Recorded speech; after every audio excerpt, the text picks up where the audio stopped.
Sabe aqueles momentos em que parece que tudo ao nosso redor está em constante mudança e nos sentimos meio perdidos sem saber como se adaptar? Talvez você já tenha sentido que, mesmo quando está indo bem, logo as coisas começam a se transformar de novo. E você se pergunta: por que a vida não pode simplesmente seguir uma linha reta? Vamos olhar para essas mudanças de uma forma completamente diferente? A vida tem uma espécie de ritmo próprio. E o nosso bem-estar está diretamente ligado à nossa capacidade de dançar conforme esses ciclos. Então, se você já se sentiu frustrado ou desmotivado por não estar sempre no auge, vem pensar comigo em como cada fase pode ter algo incrível para nos ensinar. Acho que podemos começar reconhecendo que tudo na vida funciona em ciclos, desde a natureza, como o dia e a noite, até os nossos próprios corpos. Esses ritmos estão o tempo todo se movimentando. E entender isso pode fazer uma diferença enorme na maneira como lidamos com o nosso dia a dia. Tem momentos em que nossa energia está alta e a criatividade transborda. Sentimos uma vontade imensa de fazer, de estar no mundo, de realizar. Aí chega na fase onde essa onda vai desacelerando e entramos num momento de introspecção, onde o que queremos é recolher, refletir, buscar um sentido mais profundo para o que estamos vivendo. Se você chegou até aqui, pode me chamar de Pan.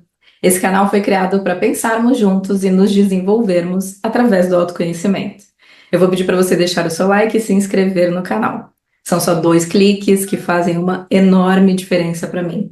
Assim, o YouTube entende que esse conteúdo pode ajudar mais pessoas, além de você fortalecer o meu trabalho por aqui. Esses períodos de recolhimento são essenciais. Eles nos permitem olhar para dentro, organizar as ideias e entender o que faz sentido para nós. São nesses momentos que temos a chance de fazer ajustes no caminho, de nos reconectar com o que importa. Nesses momentos, paramos para analisar. Como bem disse Sócrates, uma vida não examinada não vale a pena ser vivida. Quando paramos de encarar esses momentos de introspecção como erros ou perdas de tempo, descobrimos uma nova liberdade. Não precisamos estar sempre no topo. Podemos aprender a fluir. Talvez você se pergunte, mas como saber em que fase eu estou? Como eu posso perceber isso na prática? Eu sei, é uma pergunta que todos nós já fizemos. O primeiro passo é prestar atenção nos sinais internos. Como está a sua energia? Você sente vontade de criar ou refletir? Seus pensamentos te puxam para fora ou para dentro? Quando reconhecemos os sinais, tudo começa a ficar mais claro.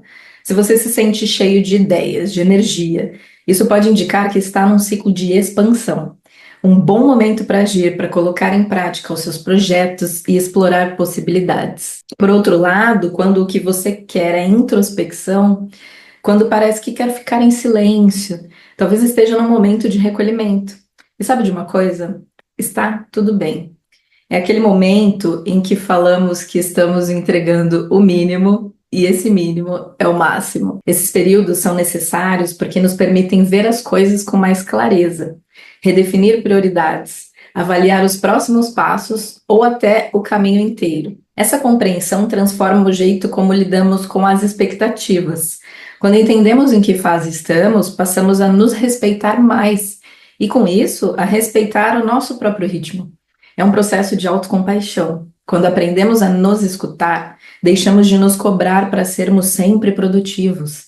Cada fase tem o seu valor. Agora, não vivemos apenas de ciclos curtos, mas ciclos maiores também, que se estendem por fases da nossa vida. As épocas em que estamos construindo algo que exige naturalmente maior tempo, como um relacionamento, uma carreira ou até mesmo uma nova visão de nós mesmos. Quando olhamos para esses ciclos maiores, percebemos como cada fase, cada momento tem um papel fundamental. Momentos de maior estagnação, aqueles que parecem difíceis, muitas vezes são os que mais nos transformam. Eles nos fazem questionar, buscar novas respostas, evoluir. E quando eles passam, olhamos para trás e vemos que foram a base para quem nos tornamos hoje. Esse movimento entre expansão e recolhimento nos ensina que nem sempre é na nossa fase mais ativa que estamos mais próximos de quem somos. Muitas vezes é no silêncio, na pausa, que enxergamos nossa essência e objetivos com mais clareza. Parte prática agora. Quero compartilhar duas ferramentas que podem fazer uma enorme diferença para você também. A primeira é a meditação. Eu sempre falo da meditação em vídeos por aqui. E você não precisa começar com muito. 3 minutos por dia no início já são capazes de promover melhora. Aos poucos você vai aumentando e quando menos espera, já está mais confortável em ficar de 10 a 15 minutos em estado de presença. E é normal também que os pensamentos escapem, viu? Não é para não pensar, não tem como.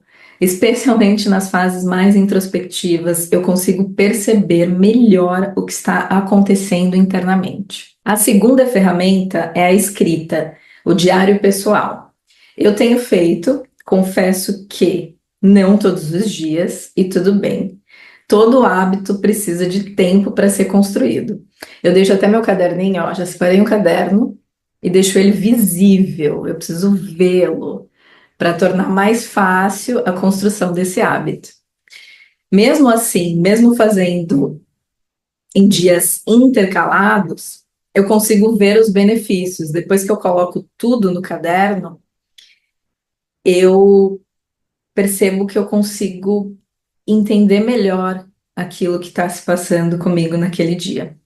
Eu li muito sobre isso em livros como A Arte da Escuta, da Julia Cameron, e em conteúdos de diversos profissionais da área de saúde mental e outros criadores de conteúdo. Todos eles falam sobre como manter um diário pessoal tem um poder transformador. A escrita, além de ajudar a perceber padrões, ajuda a expressar melhor os nossos sentimentos. Com o tempo, você vai entendendo e conseguindo colocar em palavras o que sente, o que pode ser libertador, porque ajuda a aliviar o cansaço mental. Você libera espaço no seu cérebro. Essas duas práticas são ferramentas simples e poderosas que ajudam na construção de um autoconhecimento real e sólido. Você consegue enxergar como cada ciclo da vida é importante? Consegue perceber o valor desses altos e baixos comum a todos nós? A minha humilde sugestão é que a partir de agora você observe a sua vida como uma história que está em construção. E lembre-se, cada fase tem o seu próprio valor e propósito. Espero que essa conversa tenha te ajudado de alguma forma. Se fez sentido para você, compartilhe com alguém que também possa se beneficiar. E nos vemos no próximo vídeo. Até lá!